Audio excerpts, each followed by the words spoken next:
buenas tardes a todos, a todas. Una bienvenida de la editorial de la Universidad del Rosario, la editorial, del Centro Editorial de la Facultad de Ciencias Humanas de la Universidad Nacional. Muchas gracias por estar acá. Para la presentación de este libro, Las mujeres de ninguna parte, voces de las Islas Locas de Bogotá, 1930-1950. Bueno, tenemos acá para hacer la presentación a Luz Alexandra Garzón Ospina, la autora del libro, María Imelda Ramírez, muchas gracias por estar acá con nosotros, y Alexander Velázquez, que hará la presentación, moderación de este conversatorio. Muy bien, le doy la palabra, profesor, para que pueda seguir.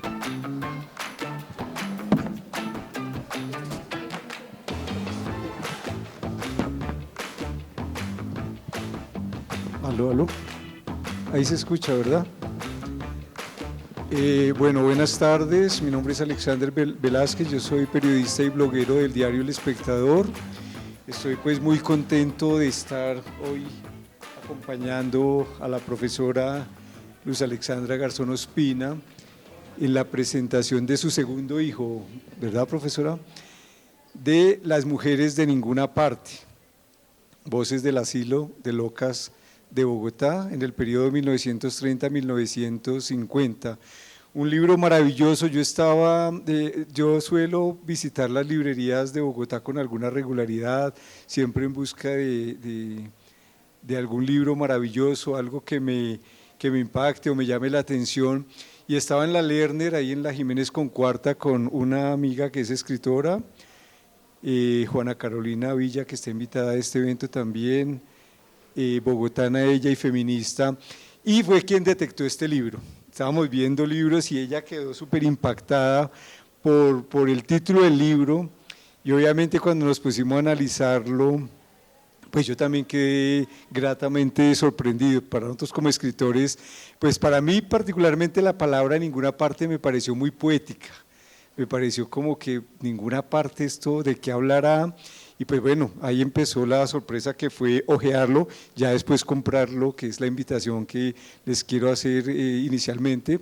Es una obra que vale la pena, que tiene un contenido profundo, se nota que hubo un trabajo delicado y dedicado en cuanto a la investigación y la escritura. Y bueno, yo creo que en cuestión de 3 noches me lo devoré. Y fue uno de los temas que publicó El Espectador comenzando este año. Muchas cosas me impactaron del libro, Luz Alexandra, muchas cosas. Hay una frase, bueno, mejor antes de decir lo que a mí me impactó, yo quisiera darle la palabra a la profesora Imelda, para que ella parece que escribió algo también después de leer el libro, ¿verdad?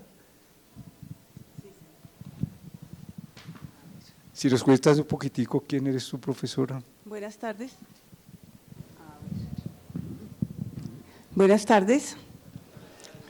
Bien, soy María Imelda Ramírez y estoy realmente gratamente sorprendida por la invitación que me hizo la profesora Luz Alexandra para comentar este libro, para conversar más exactamente sobre este libro. Yo soy profesora pensionada de la Universidad Nacional de Colombia de la Facultad de Ciencias Humanas e investigadora activa en el grupo Historia de la Asistencia, la Beneficencia y la Disciplina del Trabajo Social, del cual la profesora Luz Alexandra también forma parte.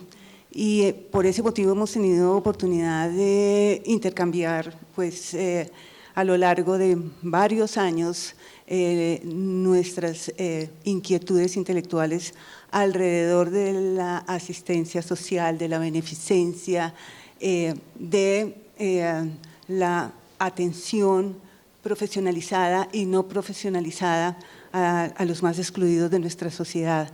Entonces, en ese sentido, pues nos une esos intereses intelectuales y, por supuesto, una gran amistad. Bien, también formo parte del grupo Mujer y Sociedad, el cual pues coordina la profesora Florence Thomas y produce la revista En otras palabras, que ya llega a su número 30. Bien, como es rutinario en la actividad académica, para no dispersar las ideas, pues preparé un texto breve para esta tarde. En primer lugar, agradezco a la profesora Luz Alexandra Garzón Ospina el haberme invitado a participar en la conversación sobre el libro que hoy nos reúne. Esta es una ocasión para celebrar la concreción de una investigación original que contribuye al campo de la historia de las mujeres en la perspectiva del mundo de las emociones. En específico, de un sector de quienes experimentaron el encierro atribuible a la transgresión del mandato sobre el deber ser femenino, según el orden de género en el contexto de una sociedad en transición hacia la modernidad en la capital de la República de Colombia entre 1930 y 1950.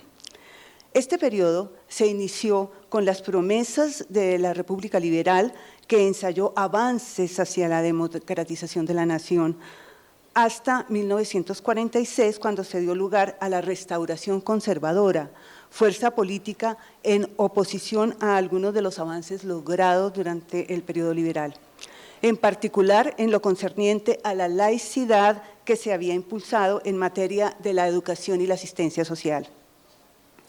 Luz Alexandra revela en la sutileza de sus análisis de las fuentes consultadas en el Archivo de la Beneficencia de Cundinamarca, organización estatal de la que dependía el Asilo de Locas de Bogotá, la prevalencia de los discursos de la tradición conservadora, de la tradición cultural conservadora, y que atribuía a las mujeres la función doméstica, debido al supuesto de ser destinadas por naturaleza al matrimonio, la maternidad, el cuidado de la vida de otros y no tanto del cuidado propio. Además, Luz Alexandra advierte que a esos discursos se superponían las tendencias innovadoras respecto a la interpretación científica y al uso de las tecnologías para el tratamiento de lo que hoy llamamos trastornos de la salud mental.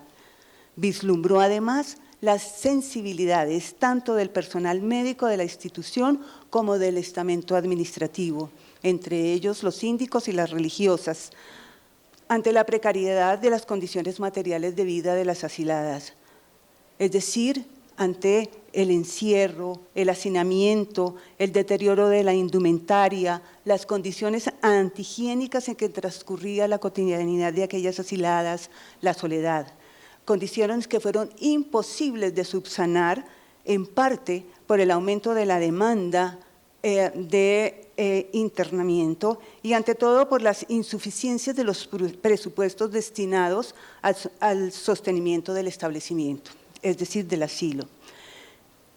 Es así como a lo largo del libro la autora confirma la pluralidad de las voces anunciada en el subtítulo, privilegiando aquellas que, acompañadas de imágenes visuales, permiten recrear fragmentos de las vidas de quienes no habían tenido la oportunidad de figurar en la historia con nombre propio, así sea modificados para efectos de la preservación de las identidades como lo hace en el escrito. Tal es el caso de lo tratado en el tercer capítulo, en el que Luz Alexandra expone las experiencias de Agustina Reynoso y Luciana Toledo, quienes fueron sometidas al uso experimental de las terapias de choque y la lobotomía, entre otras, procedimientos invasores que posteriormente suscitaron cuestionamientos científicos y éticos y condujeron a su destitución de la práctica médica. Destaco varios aciertos de Luz Alexandra en su libro. En primer lugar, al presentar el Asilo de Locas de Bogotá como una institución con antecedentes en la larga duración, desde la sociedad colonial neogranadina y parte de un sistema complejo integrado por la asistencia a las personas en situación de vulnerabilidad, en el caso que nos ocupa, vinculadas a una entidad hospitalaria. En segundo lugar, merece una especial mención sus problematizaciones de las identidades heterodesignadas de las mujeres, a quienes se les dictaminó la medida de encerramiento con el fin de obedecer al diagnóstico de enfermedad mental que las inhabilitaba para el cumplimiento del mandato social en sus espacios habituales, el hogar familiar, el vecindario y demás espacios en los que transcurre la vida cotidiana de la gente adulta. En tercer lugar, destaco su atención a la pluralidad de voces en la institución que permite reconocer un escenario de confluencias en pro del cumplimiento de la función de una entidad especializada de la red de asistencia social administrada por la Beneficencia de Cundinamarca, entidad que desde su fundación en 1860 fue un modelo que se fue adaptando a los cambios en las sensibilidades frente al sufrimiento de quienes por diferentes motivos formaron parte de la gente excluida. Quisiera destacar que en relación con la locura en la larga duración, Luz Alexandra muestra un itinerario institucional delineado con una gran precisión, desde la fundación de la Casa de Locas en 1864, pasando por el asilo de San Diego y el asilo de la Cerrillo, que funcionó desde 1908 hasta 1937, cuando se produjo el traslado a ninguna parte.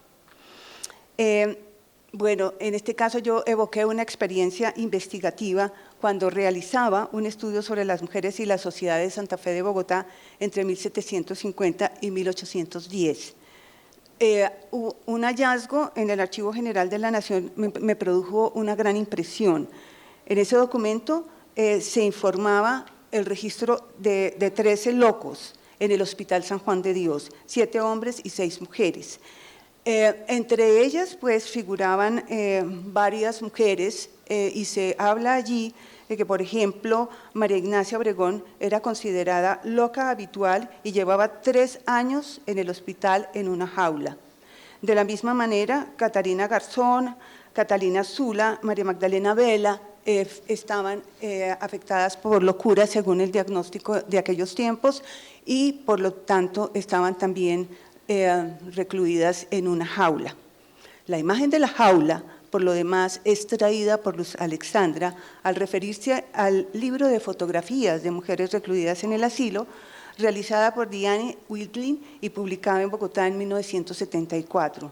Imágenes que aportaron a la representación visual de las gestualidades, las vestimentas, los lugares en que transcurría la cotidianeidad de las pacientes que la autora supuso no habían cambiado tanto en el transcurso del tiempo.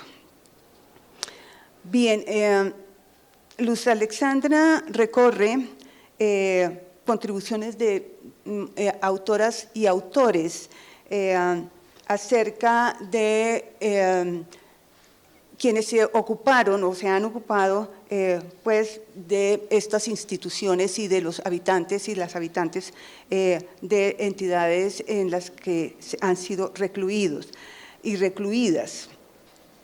Bien, entonces, pues destaca que pues, las clasificaciones y los tratamientos a los que fueron sometidas pues suscitaron sentimientos colectivos ambivalentes, ¿no? Por una parte, de rechazo y discriminación, pero también a la vez de compasión y empatía. Esto me parece sumamente importante destacarlo. En cuanto a las voces de las mujeres recluidas, a partir de la lectura sensible de una escritura en la que recogió algo de lo que las asiladas dijeron de sí, algo de lo que los médicos que inauguraban la psiquiatría en Colombia escribieron en las historias clínicas, algo de lo que los síndicos del asilo informaban a la Junta de Beneficencia, algo de lo que decían las religiosas que se ocupaban del trabajo del cuidado en la cotidianidad del asilo. De esa forma,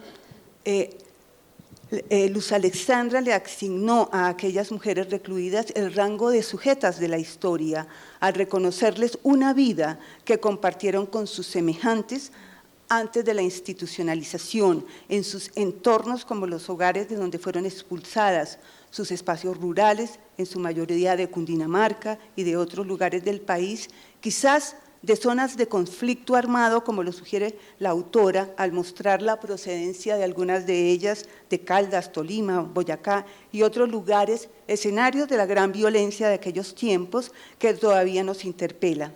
En este ejercicio converge su decisión de problematizar el silencio y la estigmatización. Bien, también me llamó muchísimo la atención en el recorrido bibliográfico una referencia a un libro sobre la correspondencia que los asilados y asiladas de una entidad en Santiago de Chile, dirigieron a algunas personas buscando algo así como un llamado al socorro para que fueran sacados del encierro. Bien, entonces, en ese sentido, vemos que también hay una relación de aquellas mujeres con la escritura. Bien, al respecto, por ejemplo, me llamó la atención una coincidencia con una revisión que estaba haciendo recientemente sobre un archivo en el Archivo General de la Nación de la documentación de Juan de Dios Romero, asesor sindical socialista, quien se destacó en los años 40 del siglo XX en Bogotá por la orientación ofrecida a las obreras cajetilleras al servicio de empresas productoras de fósforos, documentación que reposa en el Archivo General de la Nación de Bogotá. Ahí, en ese archivo figura una carta de Florida Fiesco solicitándole la ayuda al dirigente gremial para salir del asilo de locas de Bogotá, suponiendo que si simplemente él hablaba con los médicos, ella podría salir de allí. Bueno, esta comunicación fue fechada posteriormente a la investigación de Luz Alexandra, porque fue en noviembre de 1955. Tales datos sugieren una relación de algunas de ellas con la escritura y su aspiración a comunicar a los que estaban afuera sus malestares, a quienes les inspiraba confianza, para lograr salir de allí, para lograr liberarse. Bueno, por motivos de tiempo voy a acelerar esta lectura, pero quería comentarles que hay unos cuadros sobre el origen, las vicisitudes del desplazamiento de las mujeres hospitalizadas, ¿no? Y quisiera destacar que la beneficencia de Cundinamarca desde sus inicios en 1869 se fundó para administrar las instituciones de caridad que atenderían a la población procedente de los municipios del Estado soberano de Cundinamarca, y en ese sentido Luz Alexandra nos restituye imágenes del entorno más allá de los límites capitalinos. En palabras del doctor Julio Manrique, quien se desempeñó como director del asilo entre 1923 y 1942, cuando falleció, en un informe de la Junta General de Beneficencia en 1936 planteaba: gran parte de nuestras locas son campesinas, capaces de labrar con éxito la tierra o de cuidar convenientemente animales domésticos. Muchas son hilanderas o tejedoras de sombreros de paja, y podrían, con provecho para ellas, ocupar las horas de mejoría o de convalecencia. En otros informes, el doctor Manrique avisora la conveniencia de tales actividades para la salud mental de las mujeres y lamenta la ausencia de espacios en el establecimiento que regentas, en donde estas actividades fueron imposibles. Bien, entonces, para concluir, Luz Alexandra hace un recorrido por una documentación que recupera, y es sumamente interesante la documentación producida por los síndicos de la entidad, ¿no? Para concluir, entonces, quisiera como leer parte de uno de tantos informes que ella consultó.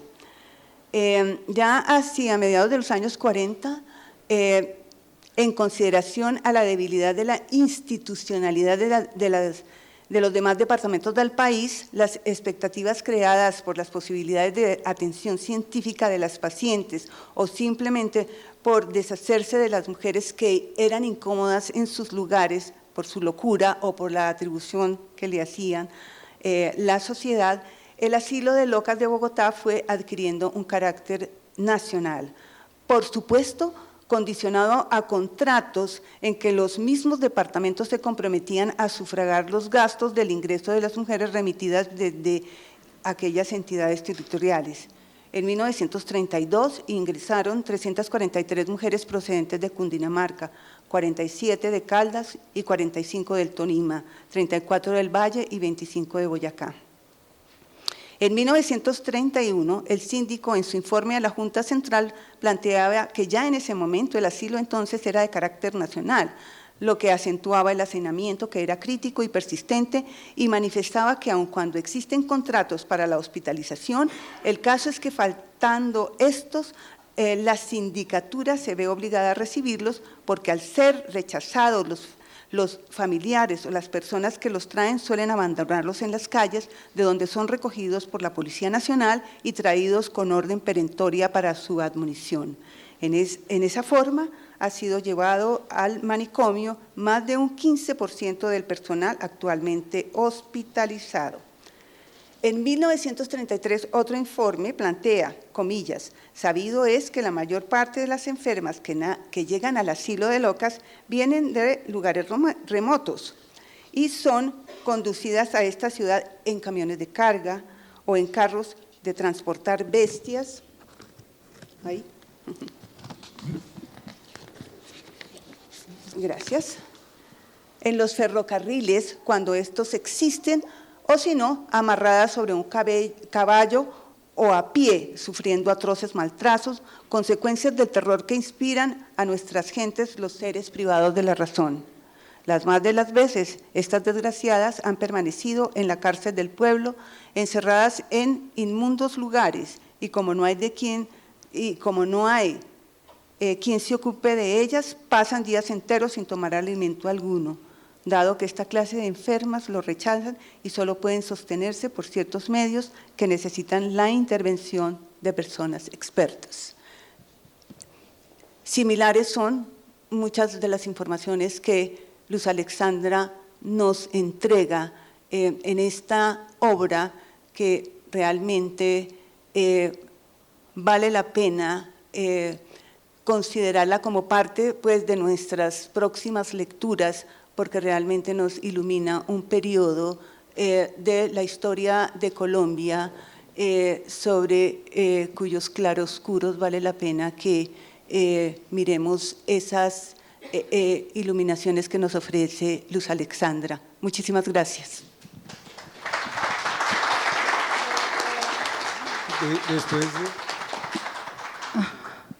Después de este completísimo inventario que nos presenta la profesora Imelda, pues surgen las primeras preguntas, Luz Alexandra. La primera que yo tengo es, ¿este libro es ficción, es no ficción? Porque ella nos ha leído una cantidad de información interesante y yo entiendo que tú hiciste un trabajo distinto para podernos sorprender y contar las historias. Hay otra pregunta y es, ¿cuándo arranca este trabajo? ¿Y cuánto tiempo te tomó revisar historias clínicas, tesis de medicina, informes, acuerdos, resoluciones, actas y revistas médicas? Y la tercera pregunta tiene que ver con el título del libro, que de pronto podemos arrancar por ahí. ¿Por qué las mujeres de ninguna parte?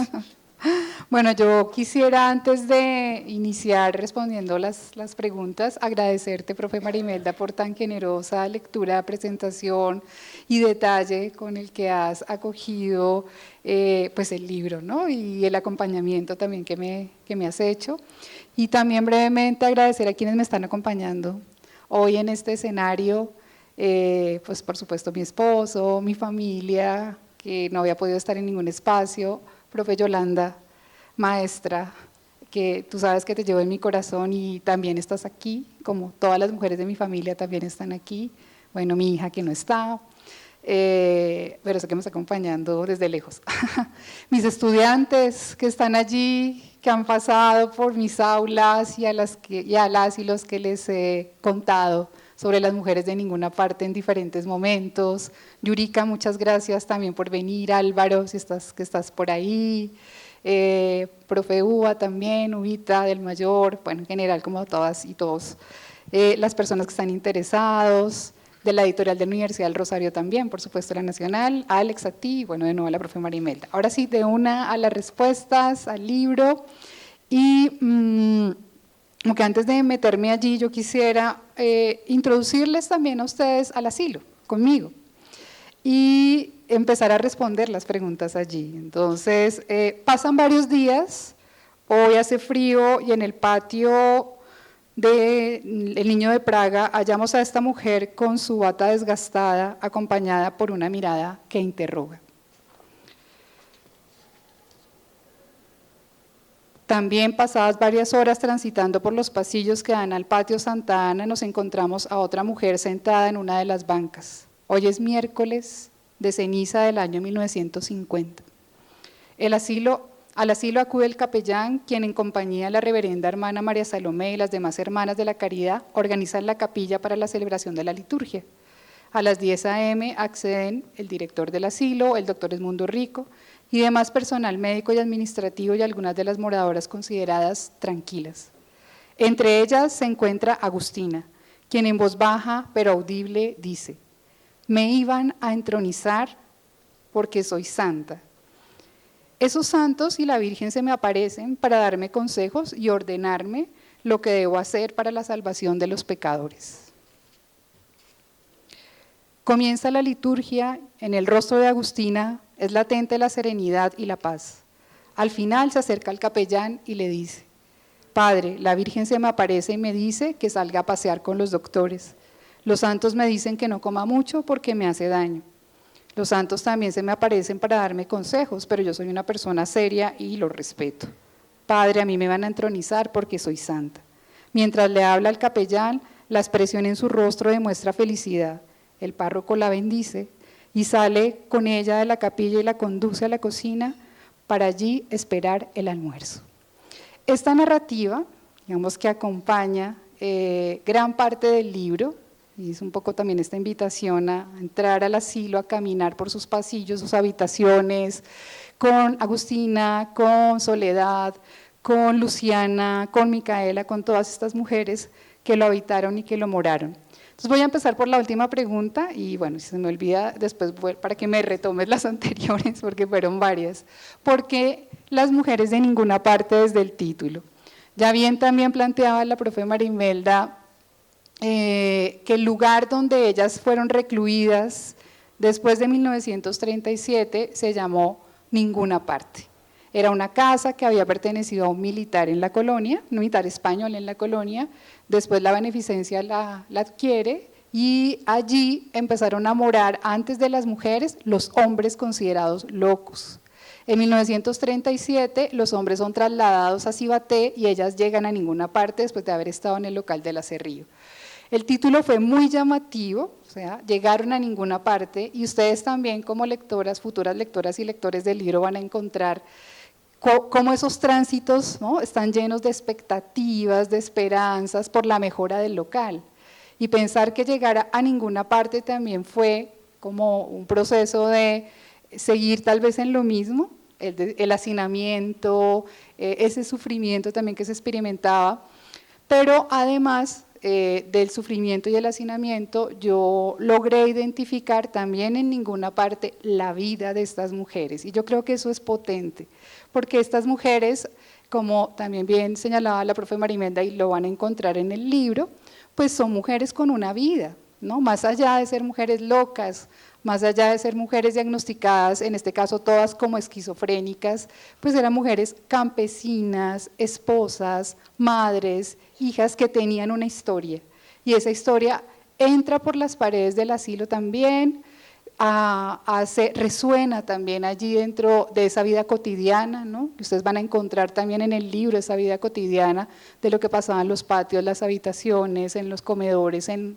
el comedor, en el baño, y que me conectó a mí profundamente con esta dimensión afectiva y emocional. Entonces, digamos que ahí yo creo que hay un lugar interesante para situar como estas mujeres en ninguna parte, pero también en ninguna parte siendo ellas, mujeres con, digamos que el ojo clínico las ha borrado, las ha invisibilizado, ¿no? Un poco la mirada médica, pero ellas allí dentro del vínculo, el abrazo, la risa, también el llanto, también ese encuentro, digamos, corporal, ellas van tejiendo afectos y van tejiendo también una vida dentro del asilo. Yo creo que eso es muy importante, ¿no?, de destacar, porque sacar estas voces de ese anonimato, de esa perspectiva, insisto, muy Foucaultiana del ojo clínico, del panóptico, del encierro, y posicionarlas, como ya lo vengo diciendo, como mujeres, madres, esposas que tenían una vida. Y las narrativas que ustedes van a encontrar ahí dan cuenta de esa vida de ellas antes de entrar al asilo, pero que todavía recuerdan y resuenan dentro de las paredes del asilo. Podemos inferir entonces que tu libro se escribe desde la no ficción, pero se recrea desde la ficción. Bueno, yo quisiera contarles, quienes me están acompañando hoy, por supuesto con Alex, la profe Marimelda, ya lo hemos venido dialogando.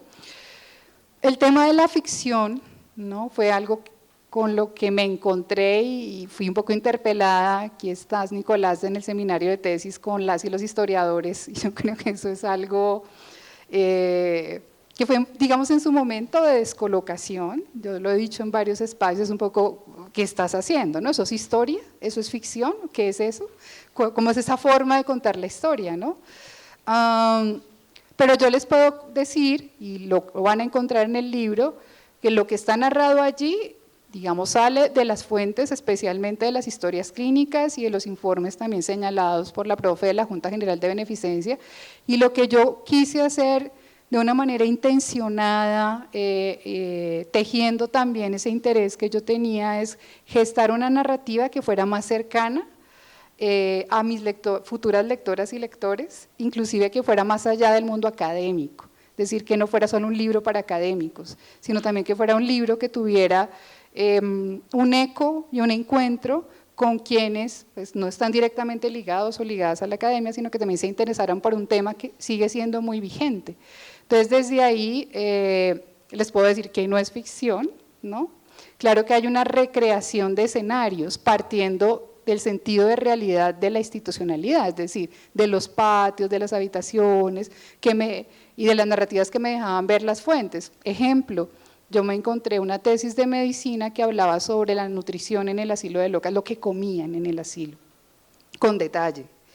Y allí yo pude tejer una narrativa en un momento de vida cotidiana en el comedor, ¿sí?, con la sopa, con el arroz, con la huepanela, el pan, bueno, que era un poco como lo que estaba puesto también allí, verídico dentro de la tesis, y asimismo encontré narrativas dentro de las historias clínicas, porque eso es clave plantearlo también, son voces mediadas, pero allí estaba la vida, por ejemplo, de una de ellas, mujer campesina, está en la primera parte del libro, en una de las notas iniciales que abren el libro, está pues lo que hacía como cuando era una niña, ¿no?, una mujer campesina que recogía agua, leña, que jugaba con sus hermanos, a qué jugaba, que fue al colegio, como le decían en el colegio, un poco lo que eso le generaba. Yo creo que ahí pues, se puede también establecer una conexión desde el presente con esas historias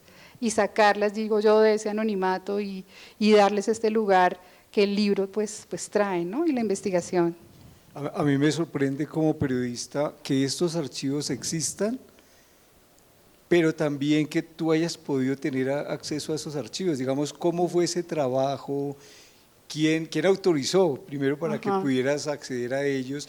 ¿Y cuánto tiempo tomó revisar tantos documentos? Pues bueno, les cuento. Fue un proceso burocrático, claro que sí, lo fue al comienzo. Este es un archivo, digamos, cerrado, es el archivo de la Beneficencia de Cundinamarca, que hace ya un buen número de años, más de ya casi 7, 8 años que yo inicié el doctorado, pues estaba más bien restringido y había que sacar todos los permisos inclusive con revisión jurídica desde la beneficencia. Entonces yo gestioné el ingreso, me demoré casi 4 meses en poder entrar, pero cuando entré no era un archivo organizado como el que se conoce, el Archivo General de la Nación o en la Biblioteca Nacional, pues es una bodega que me planteó a mí una experiencia. ¿Sí? Una experiencia de encuentro con estas historias clínicas que eran como las que más organizadas estaban, pero también con esas cajas llenas de polvo, que al abrirlas pues se descubrían, ¿no? Cosas de informes,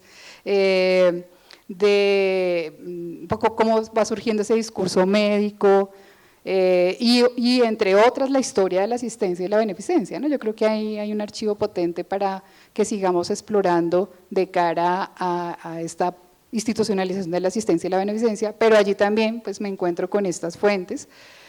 A las demás, algunas en la Universidad Nacional, las tesis de medicina pues de estos médicos de comienzos del siglo XX, los informes a la Junta, pues algunos están en la Biblioteca Nacional, otros en la Luis Ángel Arango, algunos estaban en la bodega de la beneficencia, y digamos que sí se planteó una dificultad para poder acceder a estos archivos. Hoy, por ejemplo, historias clínicas no se pueden revisar, porque volví a acudir para revisar las de los años 60 y 70 y ya me dijeron que no, que ya no se podía. Están en custodia en el Archivo General de la Nación, pero la beneficencia no autoriza la revisión. Entonces, pues bueno, creo que hay también un tema para conversar al respecto de cómo seguir produciendo conocimiento sobre esto. Bueno, creo que era… No, ahí vamos respondiendo, Luz Alexandra.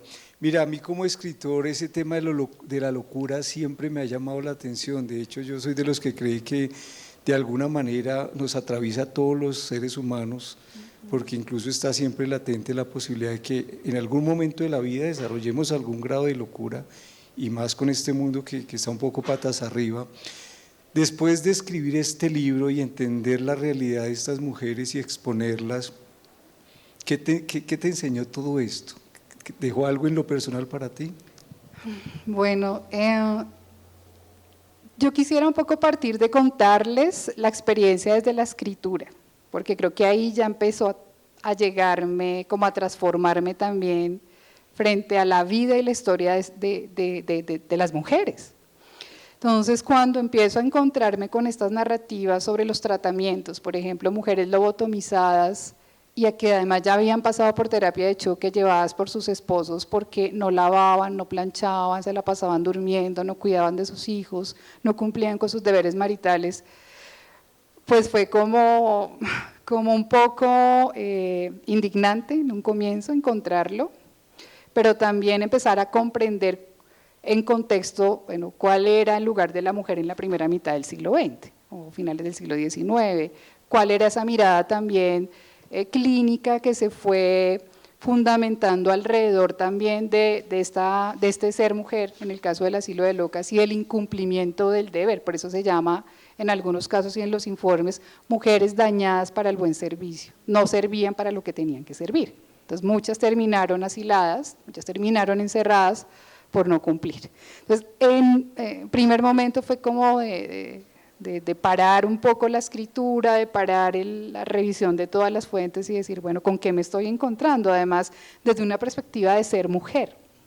Pues creo que ser mujer, encontrando esas historias de mujeres, también hay como pues una confrontación, pero también como un tejer con ellas también ahí, ¿sabes? Yo creo que ese encuentro con el archivo, con lo que fui conectando alrededor de todas las fuentes y ese entramado, ese tejido que pude hacer allí, yo creo que pues fue como afortunado también para comunicarme con ellas, encontrarme con ellas y ver cómo ese imaginario, más que imaginario, es un poco ese deber ser mujer, dictaminó también la emergencia de unos discursos y prácticas médicas que las recluyeron, que hicieron que ellas moraran esta institucionalidad. Y después me encuentro que esto no solo pasa en Colombia, sino que pasó en México, que pasó en España, que pasó en Chile, que pasó en otros países, y puedo establecer una red, ¿no? Una conexión y ver cómo ese, insisto, deber ser, esa demanda de una mujer dócil, de una mujer que cumpliera, de una mujer que fuera esa mujer esperada, ¿no? Pues romper eso y estar dañadas para el buen servicio, y sobre estas mujeres además molestas, estas mujeres que no se acomodaban, pues muchas terminaron recluidas, algunos, por ejemplo en México, con la colega que trabajamos allá, algunas recluidas para quedarse con sus herencias. ¿Sí? Entonces la dejo aquí porque sufre de los nervios y hay toda una confabulación con el director del asilo, con el esposo, bueno, las cartas inclusive que esta mujer escribe es un poco como, sáqueme de aquí que yo no estoy loca, o sea, es como yo no estoy loca, ¿no? Y allí, digamos, también parte algo, a propósito de esto que estoy diciendo con lo que decías, me voy a hablar un poquito de la ficción, recomendaciones literarias maravillosas que me hizo la profe Yolanda López, entre esas Margaret Atwood, alias Grace, que se las recomiendo.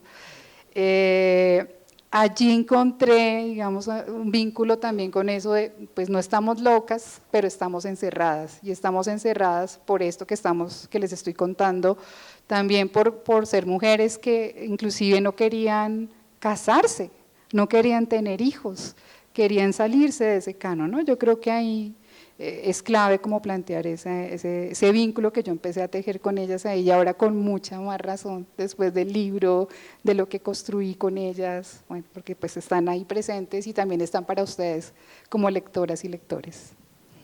Esta pregunta es para las dos, profesora Imelda y profesora Alexandra. ¿Por qué contar esto hoy, en pleno siglo XXI? ¿Tiene alguna validez? ¿Qué es lo que esperamos de los lectores después de leer esta obra? Y las condiciones en que conocemos que se mueve el país, que no son fáciles, empezando por ese tema burocrático, pero también en el tratamiento y en el trato que se le da, por ejemplo, a los enfermos mentales. ¿De alguna manera esta obra contribuye, denuncia, abre algún camino nuevo? No sé si quieres, comento. Bueno, yo diría que hoy no existe la lobotomía, como existió hasta los años 50. La terapia de choque creo que ya tiene otros usos, pero no se usa como se usaba en ese momento. Pero sí existe algo que es en lo que estoy investigando ahora, que es el fármaco, que es la pastilla. Y analizando un poco las revistas de psiquiatría de estos años 60, 70, recordando también en revisión de algunas historias clínicas, bueno, por lo menos en España, que recientemente estuve mirando, y recordando algunas que alcancé a ver aquí del asilo, yo lo que veo ahí, a propósito de tu pregunta de la conexión con el presente, es que aún hoy se está buscando cierta docilidad en las mujeres, por un lado, pero también medicalizar el sufrimiento humano. Y la medicalización de ese sufrimiento humano, yo lo vi también lanzando el libro, ahora recientemente en España, en un escenario como parecido a este. Quienes estuvieron allí fueron mujeres amas de casa, mujeres y no pertenecían a ninguna academia, y una de ellas levantó la mano a contar su experiencia y decir, pues es que no soy escuchada, ni en mi casa, y si voy al médico me dice, tómese esta pastillita, ¿sí? Como más bien tranquilicémosla, más bien mantengámosla como en ese. Entonces yo creo que todavía hoy, y esa, digamos, es una conexión que yo hago desde el libro, y a propósito de la pregunta es pensar, bueno, ¿qué es lo que está pasando también hoy con esta disciplina de la medicina que se llama psiquiatría? Y cómo es de la psiquiatría, también cualquier asunto que está leído como síntoma, como algo más pulsional si se quiere, se lleva a medicalizar.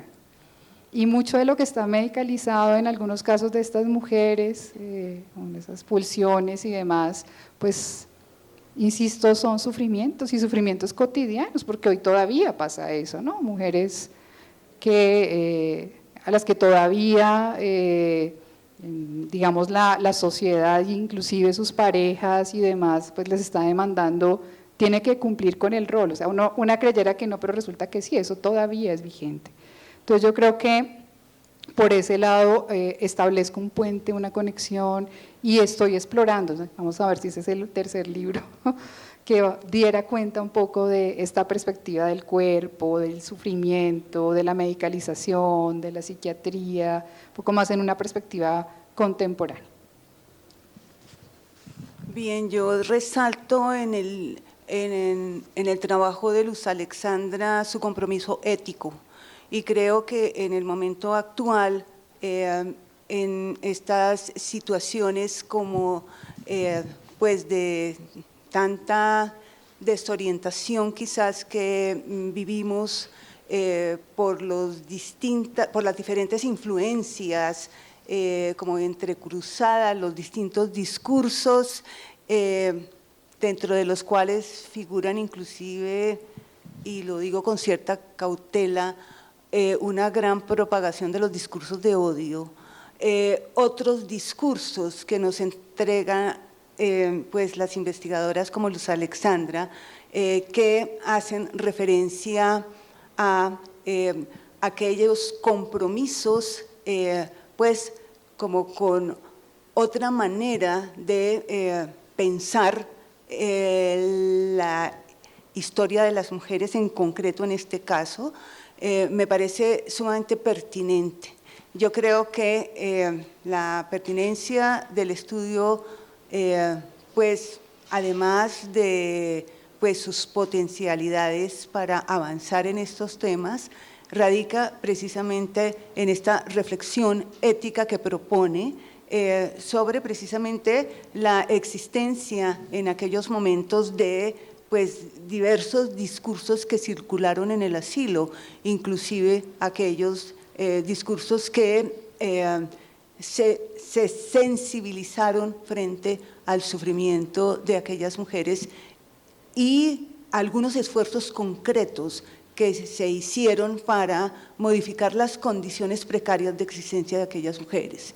Entonces, pues, en medio de esas precariedades también existían, tal como nos lo revela la profesora Luz Alexandra, también existían personas que pensaban el bienestar, ¿no? Es decir, de qué manera mejoramos los espacios, de qué manera… hay una reflexión interesante de uno de los directores del hospital sobre precisamente las posibilidades el trabajo como un medio terapéutico, ¿no es cierto?, para poder paliar en parte el sufrimiento y en algún momento, digamos, el proceso que vivían aquellas mujeres, por ejemplo, la convalecencia, después de una terapia de choque, por ejemplo. Entonces, en ese sentido, encuentro sumamente,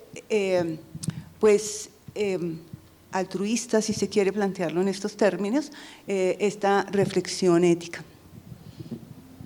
Gracias, profe. Bueno, vamos a tener un segmento de más o menos 8 minuticos de preguntas. Les pido el favor de que las vayan preparando y que las hagamos muy puntuales. Yo quiero leer una de las frases que a mí más me impactó del libro aquel día que lo descubrí en la librería, como les dije al principio, y es, comillas, otros tratamientos para las mujeres histéricas era el cesamiento, otros tratamientos para las mujeres histéricas era el casamiento para el control de los llamados deseos genésicos, la masturbación y en casos extremos la amputación de los ovarios. También se aplicaban lavativas con láudanos, sanguijuelas en la entrepierna y baños de agua fría. Digamos que esto es tremendamente doloroso y uno no puede dejar de preguntarse, es decir, en estas mismas circunstancias de locura o lo que llamamos como nombre genérico locura, ¿qué está pasando en los psiquiátricos del país? Porque uno escucha historias tanto de tratamientos, digamos, de un trato no digno a los pacientes, pero también de condiciones duras de quienes trabajan con ellos. Es decir, yo he leído informes de los enfermeros y las enfermeras en este país. Es increíble que una persona que expone su vida cuidando enfermos mentales, pues está ganando un salario mínimo. Eso está pasando aquí en los psiquiátricos, por ejemplo, de Bogotá.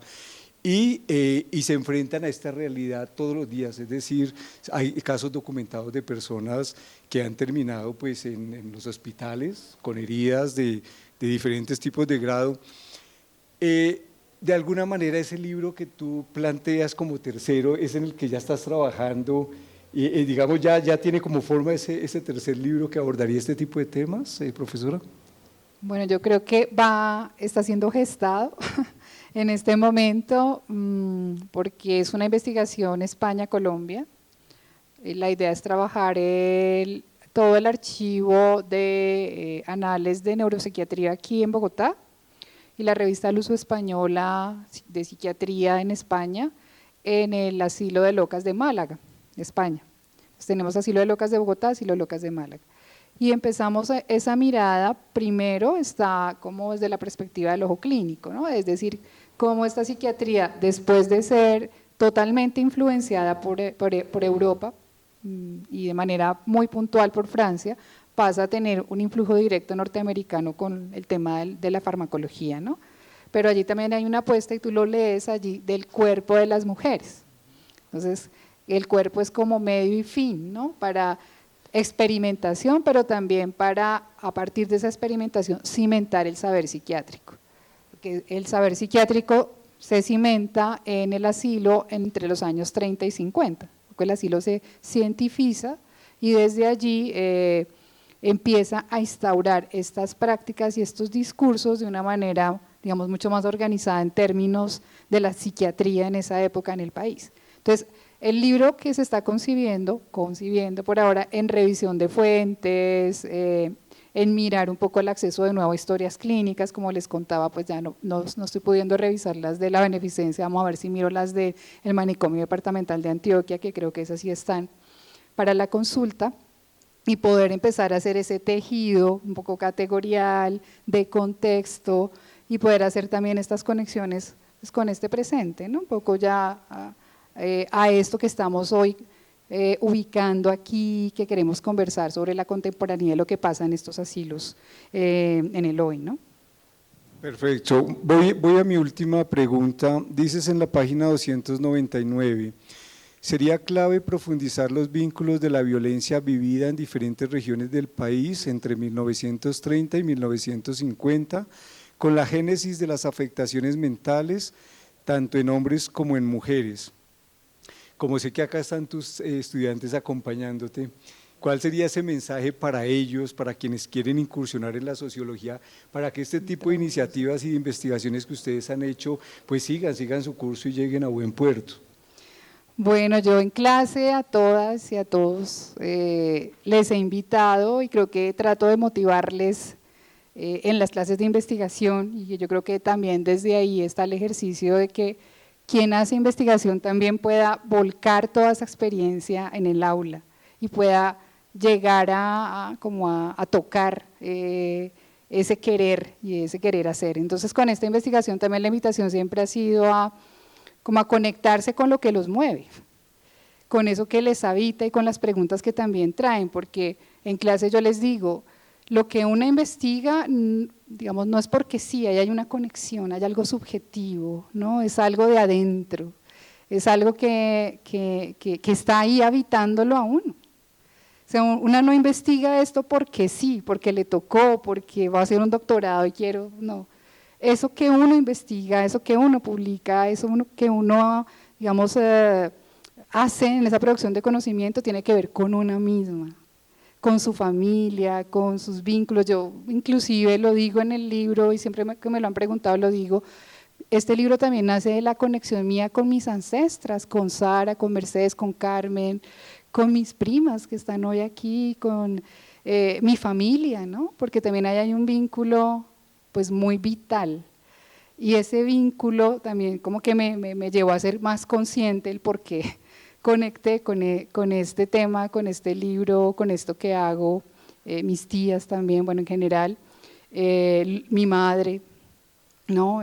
Mis cercanas, mis cercanos, bueno, y ahora aquí mis hermanos también, pero sobre todo las mujeres de mi familia, ¿no?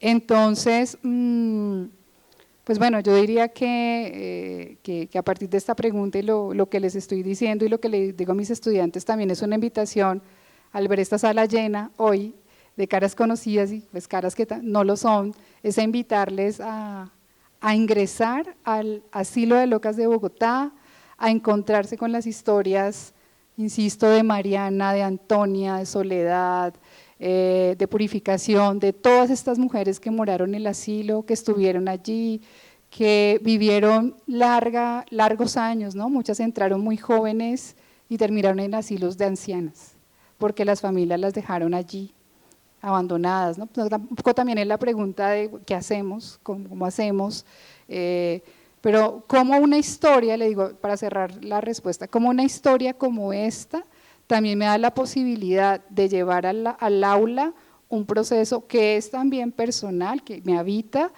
a un proceso pedagógico y a un proceso de motivar, mostrar cómo también se corre frontera de conocimiento y también que esto que yo vivo de alguna manera se llegue también a ellas y a ellos y conecte para que hagan investigación también en lo disciplinar, en el trabajo social, que hagan conexiones interdisciplinares también, que se piensen un poco un caso que me puede decir y cómo puedo construir desde ahí, ¿no? A veces un caso uno dice, ¿qué hago? Pues se puede hacer mucho, ¿no? Desde eso que está ahí, ¿con qué ojos veo? Les digo a ellos, ¿cuáles son esos lentes que me pongo? ¿Cuáles son esos ojos y esa mirada? ¿No? ¿Cómo ilumino el texto que me permite producir? Y esa forma de iluminar me da la posibilidad de conectar, de narrar, de situar, de dar vida, que muchas veces pues a veces no se ve o a veces no se ve tan importante, pero yo creo que eso es clave también desde el aula motivarlo. Y bueno, y para quienes se van a conectar ahora en la lectura del libro de las mujeres de ninguna parte. Tenemos 2 minuticos, yo creo que 5. para una pregunta. Sí, 1, 2, mira, ya, no sé. Tenemos, ellos tienen Si micrófono. quieres, ven acá, si quieres ven y… Ay, sí, profe, la profe. Muchas gracias, Luz Alexandra. Pasaba por aquí, pasaba y me llamó mucho la atención el título del libro. Felicitaciones, un gran trabajo. La pregunta es si usted conoce de alguna de esas mujeres que hubiera sido icónica, una escritora o algo por el estilo.